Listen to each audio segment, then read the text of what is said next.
धाराशिव जिल्ह्यामध्ये 8 पैकी 6 जागांवरती शिवसेनेचे सभापती काल निवड झाले। त्या सर्व सभापतींचं आणि उपसभापतींचं मी स्वागत आणि अभिनंदन करतो।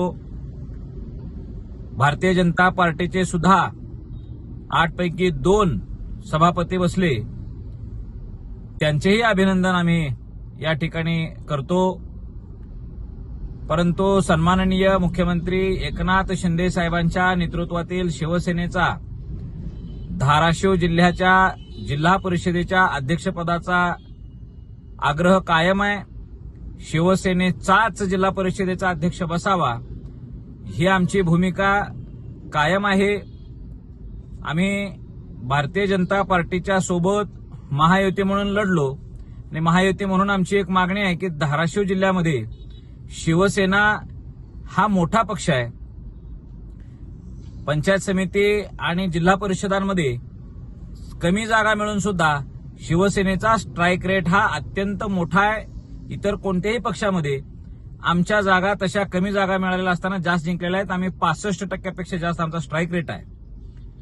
भारतीय जनता पार्टीने नगरपंचायत आणि नगरपालिका निवडणुकीच्या वेळी सुद्धा बऱ्याच काही घटना केल्या झाल्या, पण त्याही वेळेला शिवसेनेला 8 पैकी 4 जागेमध्ये यश मिळवता आलेलं आहे।